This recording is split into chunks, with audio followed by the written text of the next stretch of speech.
Olá a todos, sejam muito bem-vindos a mais uma conversa sobre literatura católica. Que a Santíssima Virgem, sob o título de Nossa Senhora do Santíssimo Sacramento, nos acompanhe sempre. Hoje eu queria falar um pouco sobre um romance muito conhecido, O Retrato de Dorian Gray, do irlandês Oscar Wilde. É um romance de 1890.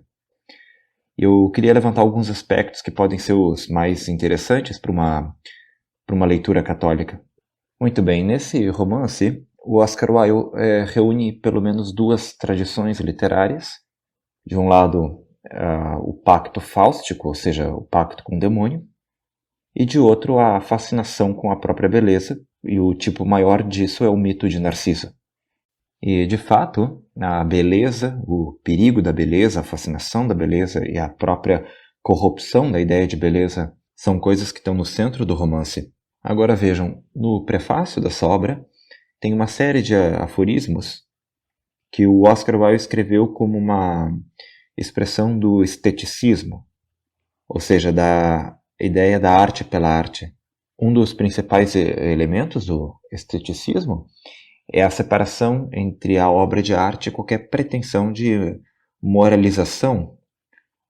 Trocando a miúdos, é a separação, a pretensão de separação do belo e do verdadeiro no campo artístico, ou do belo e do bom no campo artístico, aqui no caso literário.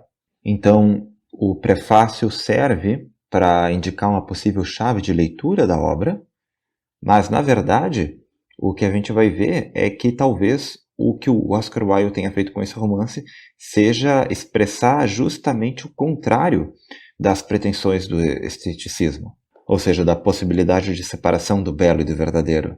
E não seria, na verdade, não seria a primeira vez na história da literatura que um escritor acaba expressando com a sua obra o contrário do que ele pretendia, como pensador ou filósofo, enfim.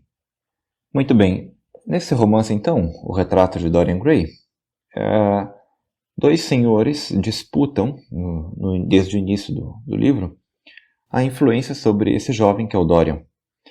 Um desses senhores é um pintor chamado Basil Hallward.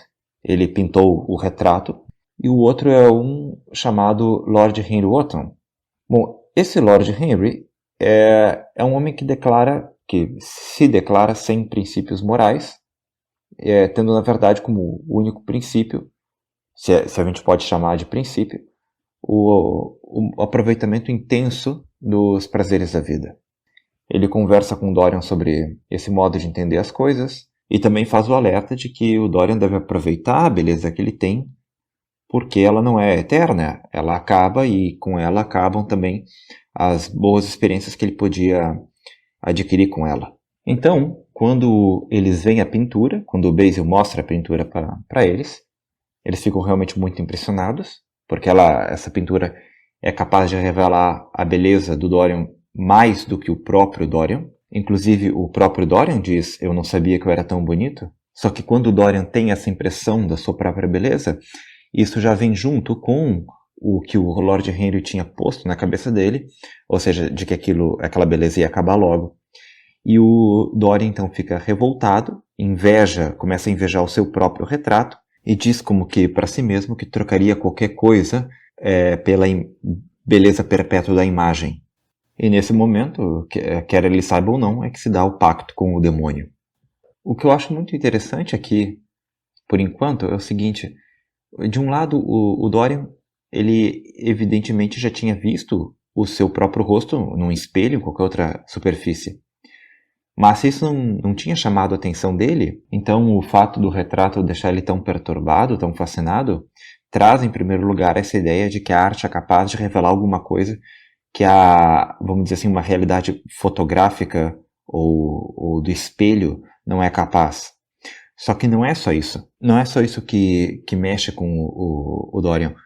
O que mexe com ele é a visão do retrato, a visão da sua própria beleza, cristalizada artisticamente, junto com o veneno que o Lord Henry tinha posto na mente dele. Embora é verdade que o próprio Basil tinha dito antes que o retrato tinha por si um fascínio perigoso. Mas enfim, essas duas coisas juntas é que provocam a revolta do Dorian.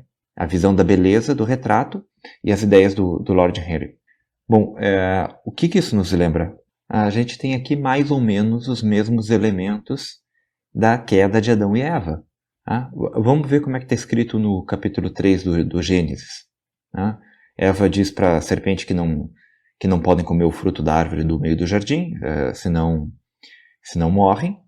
E a serpente responde, olha o que ela diz, não morrereis, mas Deus sabe que no dia em que dele comerdes, vossos olhos se abrirão e vós sereis como deuses, versados no bem e no mal.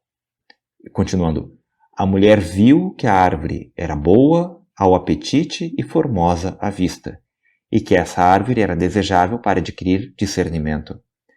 Reparem nisso. A mulher viu que a árvore era boa ao apetite e formosa à vista. Ué, mas a árvore não estava lá desde o início? Então, por que só agora que Eva viu que era formosa e que era apetitosa? Será que ela não tinha reparado nisso antes? E da mesma forma, será que o Dorian não tinha percebido que ele era bonito antes? O que tem de comum entre esses dois casos é justamente o seguinte: a sugestão demoníaca de uma beleza, de uma formosura, que já estava lá, mas agora é separada de uma ordenação ao bem. E um dos temas principais do retrato de Dorian Gray é a influência que as pessoas têm umas sobre as outras, e já no início do romance se vê bem como o Lord Henry envenena não exatamente a percepção da beleza do Dorian, mas a relação entre a beleza e a bondade. Assim como a serpente tinha envenenado Eva em relação à beleza da árvore do meio do jardim. Muito bem, só uma pequena observação, eu tive que fazer aqui uma mudança na questão do áudio. Acho que vai mudar a qualidade, mas dá para seguir adiante sem maiores problemas. Bom, adiante no romance, nós temos então a notícia do caso do Dorian com a atriz Sybil Vane.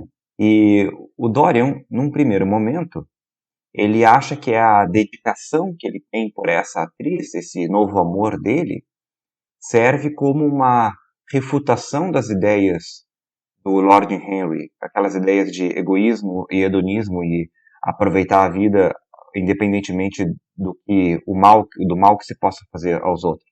Mas o que acontece quando essa atriz, a Sybil Vane, faz uma apresentação horrível no teatro, e ela faz isso de propósito para mostrar para o Dorian que a atuação na vida, o teatro não lhe interessa mais nada, já que ela conheceu o amor verdadeiro, ela não precisa mais da encenação, foi um modo dela mostrar isso para o Dorian.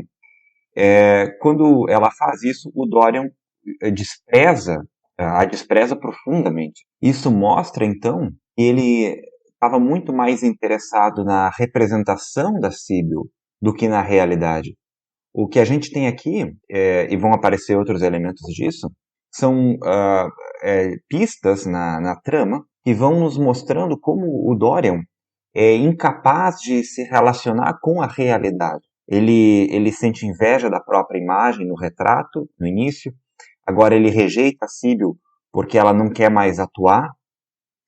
Inclusive, é bom lembrar, um pouco depois disso, quando ele escreve uma carta querendo se reconciliar com a Sybil, só por escrever a carta ele já se sente perdoado, ou seja, sem nenhuma relação ainda com a pessoa real.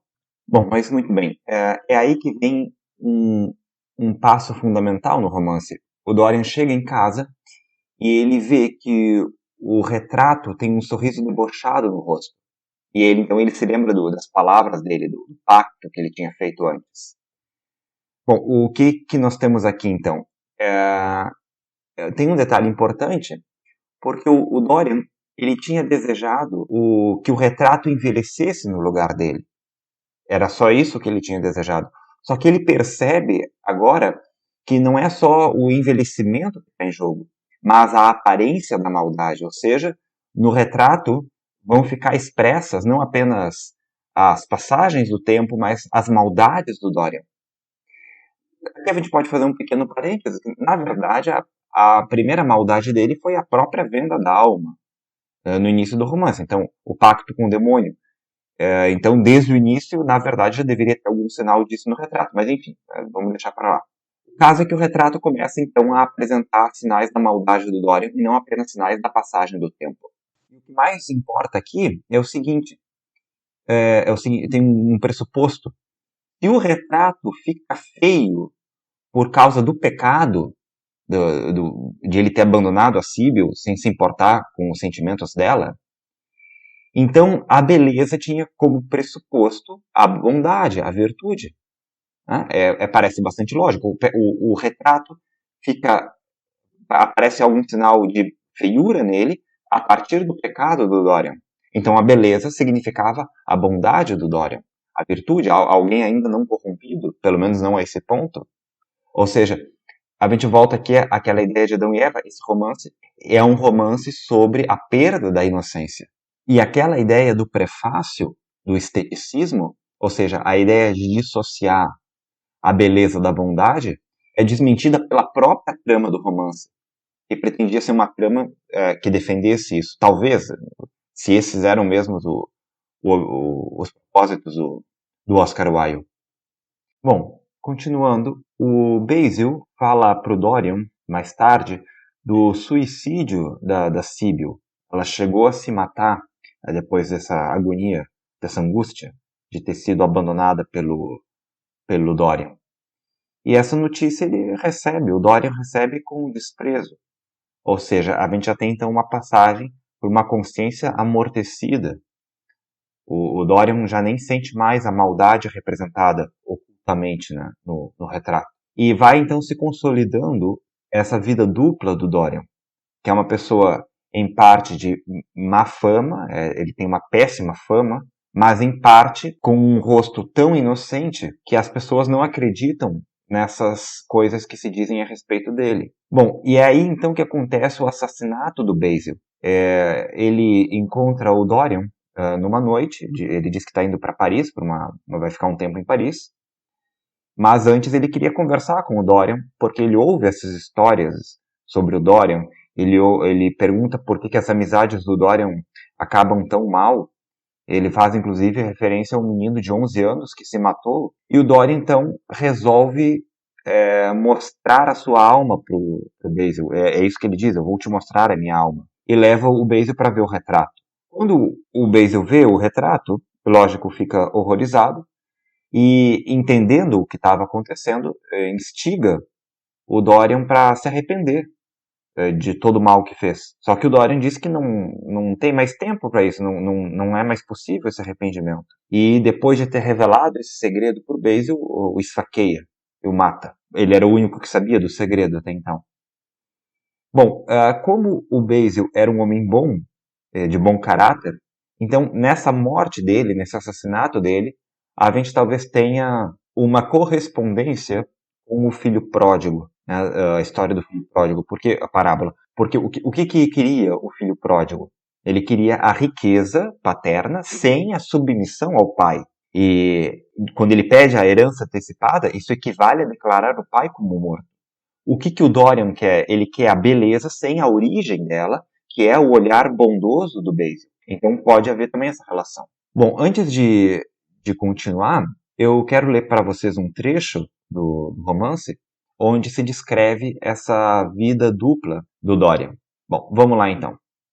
Pois a maravilhosa beleza que tanto havia fascinado Basil Hallward e muitos outros parecia que nunca o abandonaria. Mesmo os que tinham ouvido dele as piores coisas, e embora de vez em quando corressem por Londres rumores estranhos a respeito do tipo de vida que levava, e chegasse ele a ser alvo de comentários nos clubes, mesmo esses não podiam acreditar em seus desatinos, quando viam. Conservava o aspecto de um ser que conseguia manter-se imaculado no mundo.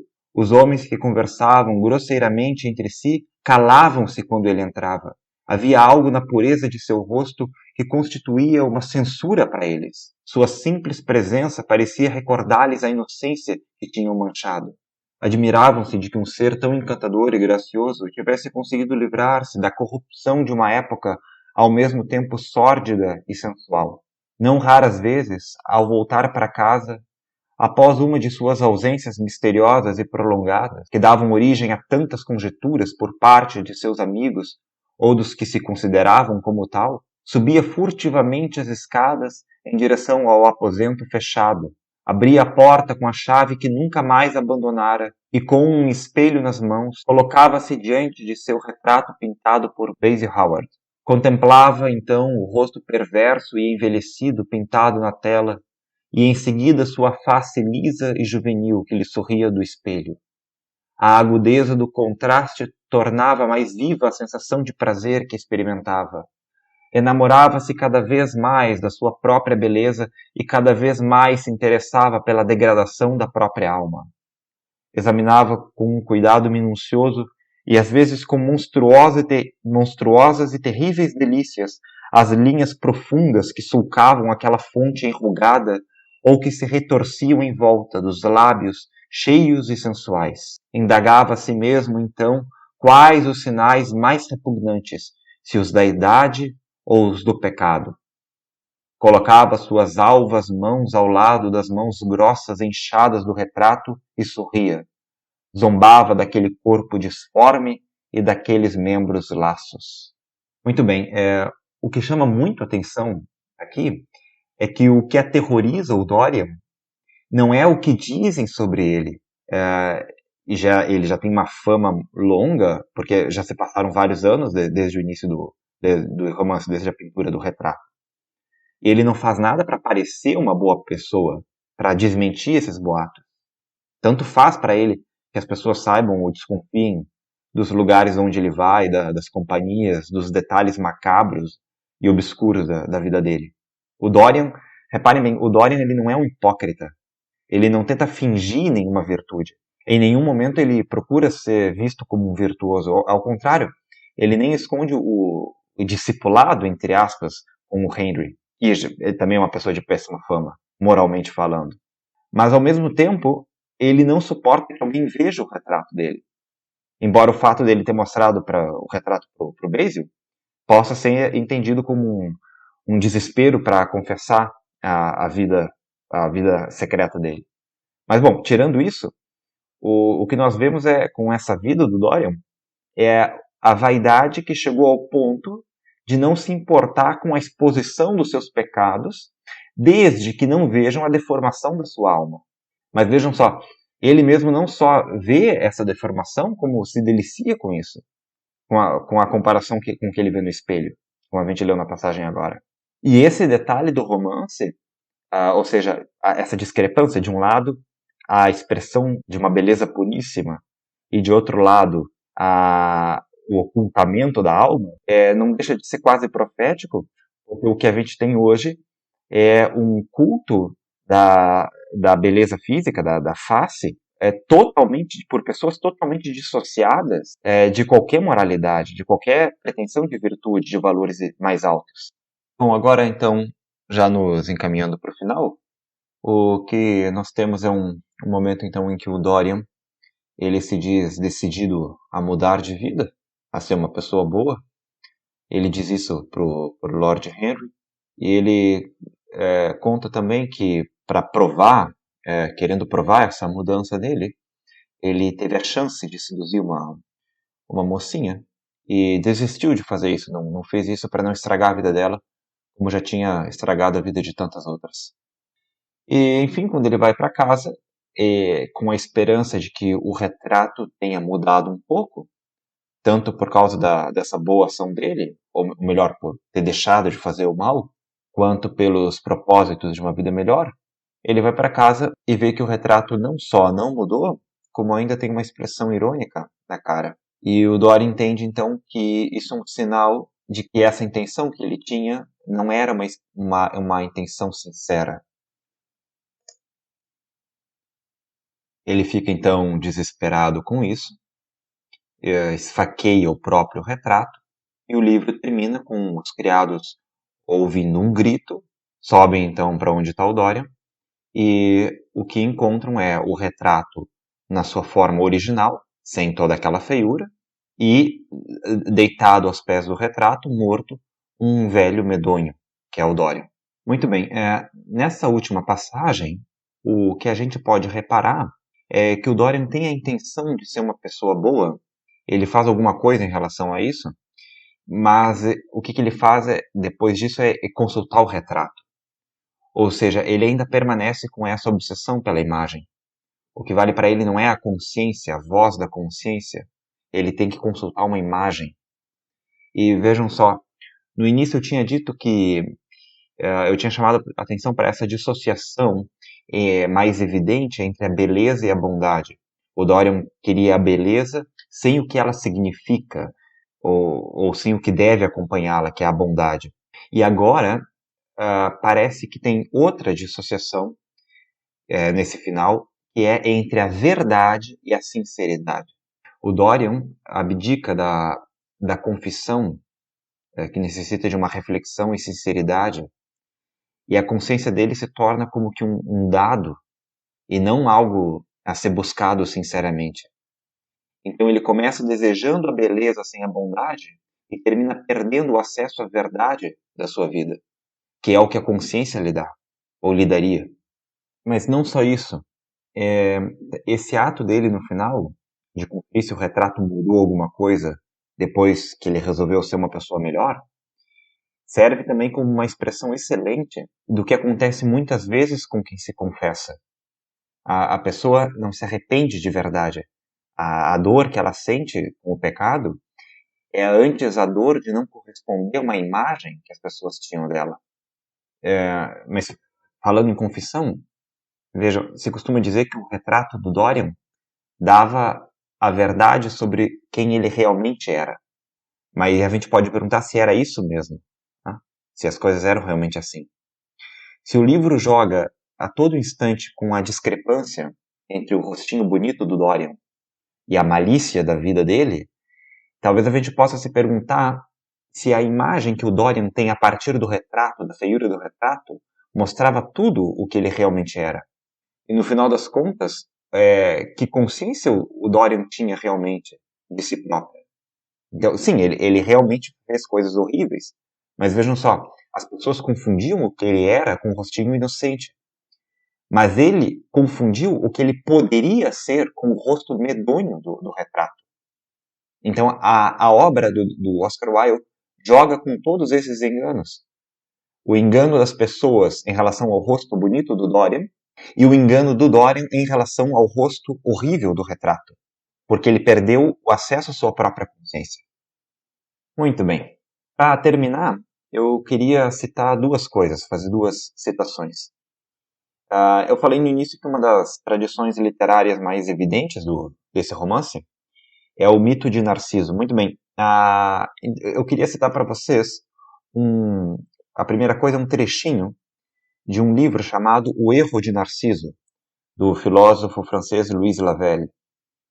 E nesse trecho, o Lavelle ele expõe tão bem, com aquele estilo lapidar dele, as palavras, as frases do Lavelle lembram pedrinhas lapidadas, assim, nos mínimos detalhes. Ele expõe isso tão bem, essa confusão do ser real com a imagem, que o que ele disse se aplica perfeitamente ao caso do Dorian. Então ele diz o seguinte: é somente na medida em que avança na vida que o homem começa a ser capaz de se ver. Então ele se volta, mede o caminho percorrido e nele descobre o vestígio dos seus passos. A origem na qual Narciso se mira só deve ser visitada ao crepúsculo. Nela, ele só pode olhar uma forma que se esfuma, próxima do declínio, no instante em que ele mesmo vai ser também uma sombra. Então seu ser e sua imagem se assemelham e acabam por se confundir. Mas foi na aurora que o jovem Narciso foi se mirar na origem. Buscou olhar o que não devia ver, e seu trágico destino o obrigou a entregar seu próprio corpo à imagem na qual ele pretendia capturá-lo. E é exatamente o que acontece com o Dorian. Ele viu o que ele não devia ter visto e ficou fascinado com uma imagem que lhe impediu de mergulhar na sua consciência e ser sincero consigo próprio, tanto no que se refere à beleza quanto no que se refere à feiura. E para terminar, eu quero ler um poema que eu sempre me lembra muito essa obra do Dorian. É um poema do Raimundo Correia, um dos nossos grandes poetas nordestinos. Ele é de São Luís do Maranhão, falecido em 1911. O poema se chama Mal Secreto, e eu vou me poupar de explicar a relação entre ele e a nossa obra. Isso eu deixo a encargo também de vocês. Vou apenas ler o poema e dar por finalizada nosso encontro de hoje. Diz assim: se a cólera espuma, a dor que mora na alma destrói cada ilusão que nasce. Tudo que punge, tudo que devora o coração no rosto se estampasse. Se pudesse o espírito que chora ver através da máscara da face, quanta gente, talvez, que inveja agora nos causa, então piedade nos causasse. Quanta gente que ri, talvez consigo, guarda um atroz, recôndito inimigo, como invisível chaga cancerosa. Quanta gente que ri, talvez existe, cuja ventura única consiste em parecer aos outros venturosa. Pois é isso por hoje. Muito obrigado aos que assistiram até aqui. Não esqueçam de curtir, compartilhar. E até a próxima segunda-feira, se Deus quiser, com mais uma conversa sobre literatura católica. Nossa Senhora do Santíssimo Sacramento, rogai por nós.